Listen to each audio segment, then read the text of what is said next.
अस्सलाम वालेकुम। आज हम लोग डॉक्टर इस्माइल कुरैशी साहब, जो मैं समझता हूँ कि किसी तारुफ़ के मोहताज नहीं हैं, मुंबई ही नहीं पूरे हिंदुस्तान में इनकी जो मोमेंट है हज़रत शाह सकलैन एकेडमी के ज़रिए इन्होंने एक निज़ाम 14 साल पहले कायम किया जो इज्तिमाई शादियों का है। साथियों, ये निज़ाम में जो इनके साथ हैं उस्मान भाई घड़ियाली साहब, जो बम्बई का निज़ाम देखते हैं, महाराष्ट्र का निज़ाम देखते हैं, अल्हम्दुलिल्लाह ये मोमेंट इतना मुतहर्रिक हुआ कि पूरे हिंदुस्तान में एक नज़ीर बना और इनको देखकर लोगों ने इज्तिमाई शादियों का निज़ाम कायम करना शुरू किया। मैं सबसे पहले आपको मुबारकबाद देता हूँ। अल्हम्दुलिल्लाह वो सिलसिला जो आप लोगों ने जारी व सारी किया था आज तक चल रहा है और अभी 14 फरवरी को अपने वाईएमसी मैदान में उन इज्तिमाई शादियों का निज़ाम कायम है। हमारा राहत फाउंडेशन है, हमारे सेक्रेटरी हैं मोहम्मद नकी साहब, वो थोड़ा सी तारुफ देंगे राहत फाउंडेशन का, उसके बाद में डॉक्टर साहब कहेंगे और आप लोग अपनी बात करेंगे। अस्सलाम वालेकुम। डॉक्टर साहब, हम लोगों को लॉकडाउन में कुछ ऐसे वाक़यात हुए कि हमको ये समझ में आया कि 50 लोग लॉकडाउन में जब 50-60 लोगों के दरमियान ये शादियां कर सकते हैं तो लॉकडाउन के बाद क्यों नहीं कर सकते हैं। सुन्नत को अपनाना और कौम के जो फंड्स हैं उसको बचाना बहुत ज़रूरी है और वो खर्च हमको तालीमी मैदान में करना चाहिए। जिस तरह आप लोग तहरीकें चला रहे हैं उससे भी हमको बहुत ज़्यादा इंस्पिरेशन मिला और इस वजह से हम लोग आपके साथ हाजिर हुए हैं कि आपका क्या एक्सपीरियंस है पिछले 14 साल का या जो भी आप कर रहे हैं और आगे आपके क्या प्लानिंग है और इस तहरीक के बारे में आपके क्या विचार हैं। अस्सलाम वालेकुम। जहाँ तक शादियों की तहरीक का सवाल है और हज़रत शाह सकलैन एकेडमी, इसके बारे में अलहाज उस्मान घड़ियाली साहब आपसे बात करेंगे।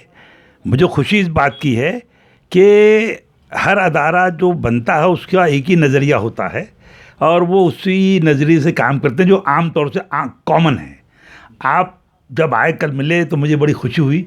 एक नई विचारधारा, नया ख्याल, क्योंकि रवायतों के ख़िलाफ़ बात करना एक जहाद है, एक बहुत बड़ी बात है और आपने उस रवायत के ख़िलाफ़ आवाज़ उठाई है कि मिडिल क्लास जो हमारा औसत तबका है वो बेचारा शादियों के बोझ तले ज़्यादा दबता है, उसकी इतनी आमदनी होती नहीं है, उन्हें अखराज ज़्यादा करने पड़ते हैं। अब ये इज्तिमाई शादियों में तो बेचारे इंतहाई गरीब लोग आ जाते हैं, काम हो जाता है, लेकिन औसत दर्जे वाले बड़े मुश्किल में पड़ते हैं। और आपने जो ये तहरीक उठाई है कि अखराजात शादियों कम किए जाएँ, मैं आप सबको दिली मुबारकबाद देता हूँ।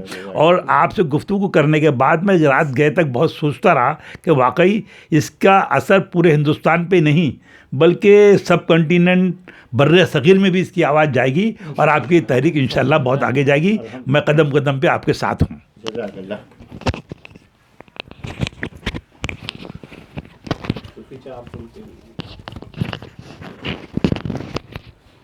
अस्सलाम वालेकुम रहमतुल्लाहि बरकातुहू। सबसे पहले तो आपको राहत फाउंडेशन को हमारी दिली मुबारक है कि अल्लाह ताला आपको कदम कदम आगे बढ़ाए और अल्लाह ताला आप लोगों पे सखावत की मोहर लगाए। और जो 14 सालों से हज़रत शाह सकलैन एकेडमी जो है इज्तिमाई शादी का प्रोग्राम इसलिए करते आई है कि हमने हमारे पीरो मुर्शिद सकलैन मियाँ हुजूर से इसकी इजाज़त तलब की। हमारा एक प्रोग्राम होता है हमारे दादा मियाँ का, जश्न शाह शराफत। उस जश्न के तहत एक मन बना। उसके पहले मैं कहीं खुद एक मजदूर बना किसी की शादी में, एक गरीब की, नाला सोपारा में। उनके यहाँ 450 आदमी है, एक छोटा सा जूना शहर है, उसमें 450 की बस्ती है। वो मुझे फ़ोन किए गए, आई साहब इसमें है ना इन लोग के पास सब है जो भी किसने कुछ दिया, मगर 450 आदमी खाने का अखराजात नहीं है। मैं मेरी टीम को 11 लोग को लेके गया और उनका खाना कोरमा, नान, चावल, बोला और कुछ, तो बोले नहीं। मैंने कुल्फ़ी रखी, 450 थी तो 700 कुल्फ़ी रखी, गर्म बहुत था। उसी टाइम मेरा एक मन बना, ट्रेन में मैं बैठा, मैं बोला हमारे दादा मियाँ के तहत, जश्न शाह शराफत के तहत ये प्रोग्राम तो अपन कर सकते हैं। तो इसको आज आपके माध्यम से मैं लोगों तक एक दावत दूंगा कि सभी मज़हब के लोग जो शादी में, अपनी बच्ची की शादी में करोड़ों रुपया खर्च करते हैं, लेकिन हम भी हमारी कौम के कई ऐसे लोग हैं जो मंगनी के अंदर करोड़ों रुपया खर्च करते हैं। मैं उनसे भी गुजारिश करूँगा कि ज़रा कौम पे ध्यान रखो। कौम पे ध्यान रहेगा, अल्लाह की मदद आपके साथ आएगी। और हमें है ना एक कौम को दबे हुए को अपने साथ लेना है।